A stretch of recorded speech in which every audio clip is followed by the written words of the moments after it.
بسم اللہ الرحمن الرحیم۔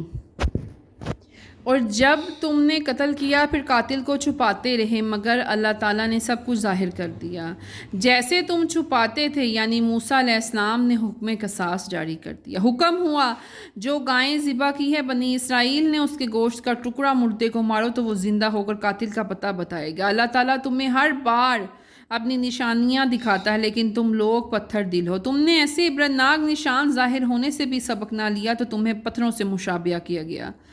بنی اسرائیل نے کیسے انبیاء کرام کی تعلیم سے فائدہ نہ اٹھایا، ان کے دل عام پتھروں سے بھی زیادہ سخت ہو گئے۔ حضرت موسیٰ علیہ السلام کے زمانے میں اور ان کے بعد بھی ایک فریق ایسا تھا جو اللہ کا کلام سننے کے بعد جان بوجھ کر اس میں تحریف کر ڈالتا۔ یہ لوگ ہرگز ایمان نہ لائیں گے۔ جب یہ منافق یہودی مسلمانوں سے ملتے تو حضور اکرم صلی اللہ علیہ وسلم پر اپنا ایمان ظاہر کر کے تمام پیش گوئیاں اور واقعات بیان کرتے جو ان کی کتابوں میں موجود تھی، لیکن جب یہ یہودی آپس میں ملتے تو ایک دوسرے کو لعنت ملامت کرتے۔ جب آپ صلی اللہ علیہ وسلم مدینہ منورہ تشریف لائے تو علماء توریت اور یہود کو اندیشہ ہوا کہ اب ان کی روزی جانے والی ہے، اس لیے کہ توریت میں آپ صلی اللہ علیہ وسلم کے اوصاف حلیہ مبارک بیان ہو چکا ہے، تو انہوں نے توریت میں تحریف شروع کر دی۔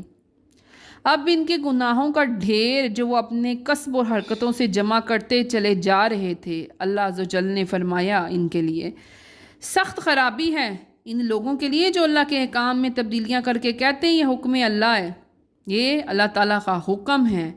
ایسے مشرکوں کی بخشش ہرگز نہ ہوگی، اور آخر میں ان کا کوئی گمان تھا کہ ان کو گناہوں کی سزا نہ ملے گی، اگر ملی بھی تو چند روز بعد ان کے بزرگ انہیں بخشوا لیں گے۔ انہیں یہ گمان تھا ان کا، کیونکہ یہ شاید اللہ تعالیٰ کے لاڈلے سمجھتے تھے خود کو۔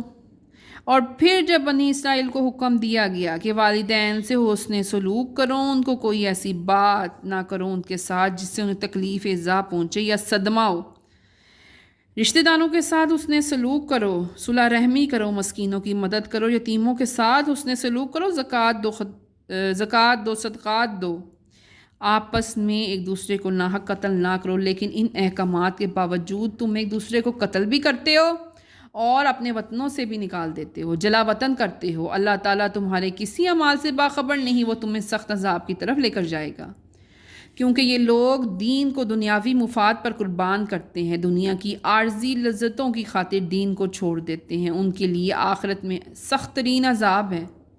ہم نے موسیٰ کو کتاب توریت سے نوازا جس میں اللہ تعالیٰ کے تمام عہد مذکور تھے۔ ہم نے عیسیٰ ابن مریم کو کھلی نشانیاں عطا کی، پاک روح سے اس کی مدد کی، عیسیٰ کو معجزات عطا کیے۔ تم نے ان نبیوں کو ان کے احکامات کو اپنے خلاف پا کر نبیوں سے مخالفتیں شروع کر دیں، موقع پا کر بہت سے انبیاء کرام کو شہید کر ڈالا۔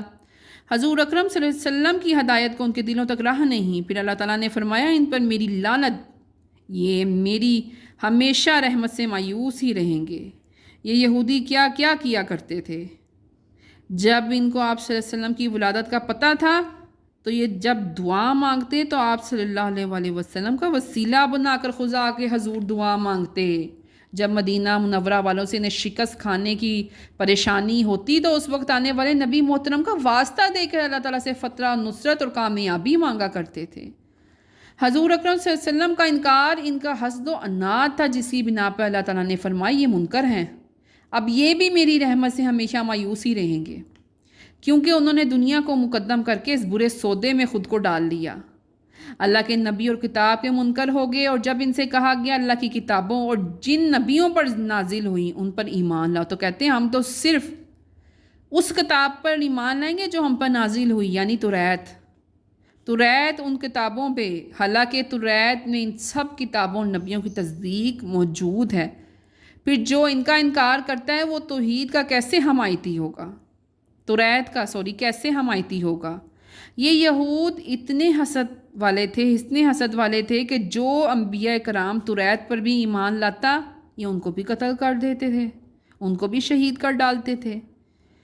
موسیٰ علیہ السلام ان کے پاس واضح احکام، کھلی نشانیاں لے کر آئے، ان کے پاس خاص کر اپنے معجزات لے کر آئے، یہ پھر سرکشی میں تھے، تو اللہ نے کوہ طور کو ان کے سروں پر بلند کر دیا کہ میرا حکم مانو، میری باتوں پر ایمان لے آؤ۔ انہوں نے پھر بچڑے کو پوجنا شروع کر دیا، بچڑے کو معبود بنا لیا۔ تمہارا یہ ایمان خالص کفر ہے۔ اب ان کے ذہنوں میں تھا ہم دنیا میں بھی مزے میں ہیں اور آخرت میں بھی ہم ہی جنت کے حقدار ہوں گے۔ تو اللہ نے فرمایا چلو موت مانگو، ہم بھی دیکھتے ہیں کون سی جنت جس کے تم حقدار ہو۔ یہ کبھی موت کی آرزو نہ کریں گے، ان کا بس نہ چلے یہ ساری زندگی جئیں، ان میں سے کوئی کبھی نہ مرے، کیونکہ یہ مشرک صرف جینے کی تمنا رکھتے ہیں، کئی برس جینے کی، لیکن ان کی یہ لمبی زندگی بھی ان کا آخرت کا عذاب کم نہ کر سکے گی۔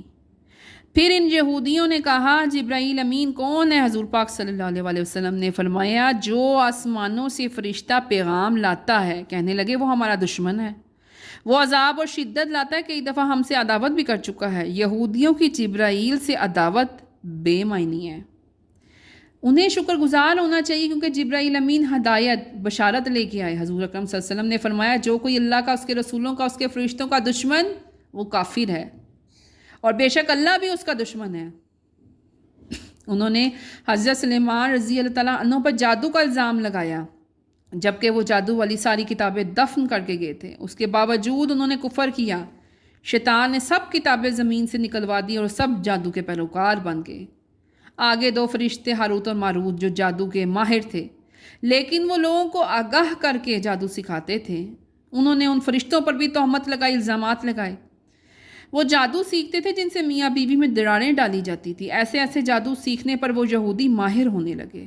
رحمت عالم صلی اللہ علیہ وآلہ وسلم نے ارشاد فرمایا اے اللہ میں علم غیر نافیہ سے تیری پناہ مانگتا ہوں، جس نے یہ سودا کیا آخرت میں اس کا کچھ حصہ نہیں، کاش وہ جان لیتے۔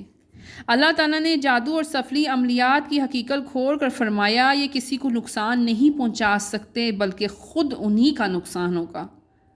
حضور اکرم صلی اللہ علیہ وآلہ وسلم نے صحابہ کرام کو کچھ تلقین فرمائی۔ کبھی کبھی وہ کلام اقدس کو سمجھنے کے لیے لفظ رائنا استعمال کرتے، جس کے معنی ہے یا رسول اللہ ہماری بھی اطاعت کریں، نظر ثانی کریں، لیکن یہودی سو ادبی کے لیے اس لفظ کا استعمال کرتے۔ تو پھر حضرت سعد بن معاذ رضی اللہ تعالیٰ عنہ نے ان کلمات سے سخت منع فرمایا، بلکہ اس کا متبادل لفظ انظرنا کہنے کا حکم دیا۔ بارگاہ رسالت میں یہ جرأت ہی کرنا بے ادبی ہے کہ اپنی طرف حضور کی توجہ مبذول کرائی جائے، یعنی کہ اپنی طرف توجہ کروانے کے لیے انہیں یہ لفظ استعمال کرنا پڑے۔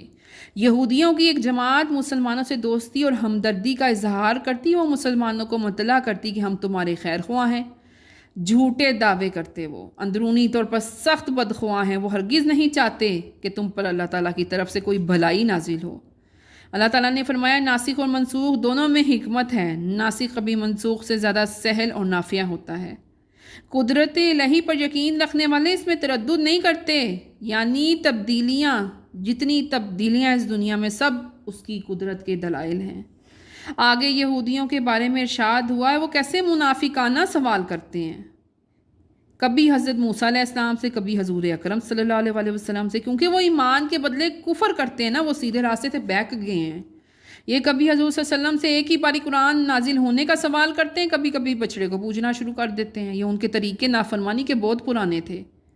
آخر میں حضور اکرم صلی اللہ علیہ وآلہ وسلم نے فرمایا ان سے عفو اور درگزر کرو، انہیں اصلاح اور نفس کی دعوت دیتے رہو، جب حکم الہی آئے، جہاد کا حکم ہے تو جہاد کرو، لازم ہے تم پر، جب حکم جہاد آئے تب ان کی سرکوبی کی جائے، اگر تم نیک عمل کرو گے تو اس کا اجر تمہارے رب کے پاس موجود ہے۔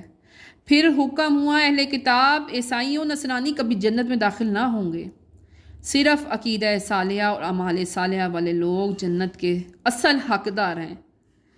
یہودی کہتے ہیں نصرانیوں کا کوئی دین نہیں، نصرانی کہتے ہیں یہودیوں کا کوئی دین نہیں، جبکہ وہ جانتے ہیں کہ عیسیٰ اور موسیٰ علیہ السلام اللہ کے رسول ہیں۔ توریت اور انجیل اللہ کی نازل کردہ کتابیں ہیں، تو ان کی یہ جاہلوں والی بات کا فیصلہ اب بروز قیامت ہوگا۔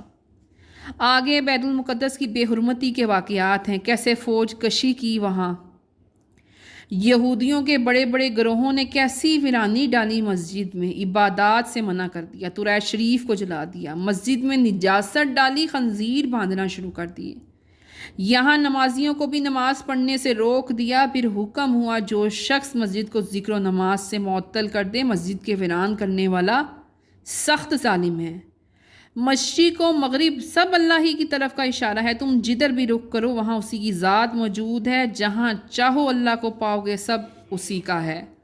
یہاں قبلہ کی جگہ معلوم نہ ہو سکے تو جس طرف دل کرے قبلہ ہے اسی طرح منہ کر کے نماز ادا کرو، جس طرف چاہے سمت قبلہ معین فرمائے، کسی کو اعتراض کرنے کا کوئی حق نہیں۔ کبھی یہ یہودی اللہ کی طرف اولاد کی نسبت کرتے ہیں، کبھی عیب لگاتے ہیں، تو سورہ اخلاص میں ان باتوں کو جھٹلایا گیا، فرمایا اللہ ایک ہے، وہ بے نیاز ہے، اس کی کوئی اولاد ہی نہیں، نہ وہ کسی سے پیدا ہوا اور نہ کوئی اس کا جوڑ، سب اسی کی حضور گردن جھکائے ہوئے ہیں، وہ واحد اکیلا ہے جس نے ساری دنیا کی تخلیق کی۔ پھر کہنے لگے اللہ ہم سے ہم کلام کرے، جب کہ اللہ کی تمام نشانیاں ان کے پاس موجود تھی، لیکن پھر بھی وہ جاہلوں والی باتیں کیا کرتے تھے، یہ صرف حسد کرتے تھے، حسد و عناد میں ڈوبے ہوئے تھے۔ بے شک جو لوگ ایمان لائے، اللہ تعالیٰ عز و جل اور نبی کریم صلی اللہ علیہ وسلم کے احکام کی پیروی کی، انہیں نیک اعمال کے بدلے دنیا اور آخرت میں کامیابی ملے گی۔ اے سننے والے امتی محمد صلی اللہ علیہ وسلم، جب تم نے جان لیا سید الانبیاء تمہارے اوپر حق و ہدایت کی بارشیں فرماتے تشریف لائے، تو تم ہرگز یہود و نصارہ مشرکین کسی غیر مذہب کا اتباع نہ کرنا، نہیں تو تمہیں عذاب الہی سے بچانے والا کوئی نہ ہوگا، کوئی حمایتی، کوئی مددگار نہ ہوگا۔ اے اولاد یعقوب، یاد کرو میرا وہ احسان کہ میں نے تم کو زمانے کے لوگوں پر بڑائی دی۔ ڈرو اس دن سے جب کوئی کسی کی جان نہ بچا سکے گا، نہ کوئی کسی کی سفارش کرے گا۔ جب ابراہیم علیہ السلام کو اس کے رب نے کچھ باتوں سے آزمایا تو اس نے وہ پوری کر دکھائیں، فرمایا میں تمہیں لوگوں کا پیشوا بنانے والا ہوں۔ حضرت ابراہیم اور اسماعیل نے خانہ کعبہ کی تعمیر کی۔ اللہ تعالیٰ نے فرمایا میرے گھر کو صاف رکھو، میرے گھر کو خانہ کعبہ کہہ کر پکارو، میرے گھر کا طواف کرو، میرے گھر اعتکاف کا اہتمام کرو، اور وہ پتھر جو مقام ابراہیم ہے اس کو مصلی بنا لو۔ حضرت ابراہیم علیہ السلام نے مومنین کے لیے دعا مانگی، اے میرے رب میرے اس شہر کو امن والا بنا، اس کے رہنے والوں کو طرح طرح کی روزیاں دے جو ان میں سے اللہ اور اس کے رسول پر ایمان لائیں۔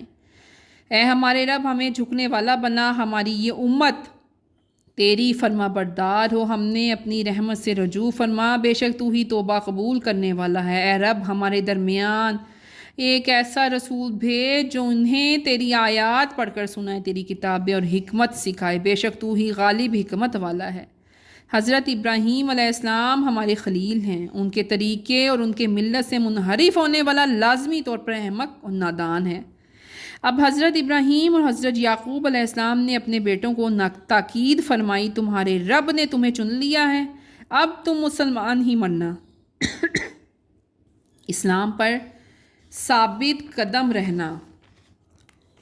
جس طرح رنگ کپڑے کے ظاہر و باطن کو رنگ و نفوس کر کے ایک کر دیتا ہے، اسی طرح دین الہی کے عقائد حق ہمارے رنگ و پے میں سما گئے ہیں، بلکہ ایسا پختہ رنگ جو ہمارے نفوس کو پاک کر دیتا ہے۔ اللہ تعالیٰ نے قرآن میں خبر دی کہ ابراہیم یہودی نصرانی نہ تھے، وہ حنیف اور مسلمان تھے، تم جیسے مشرکوں کے باطل خیال نہ تھے۔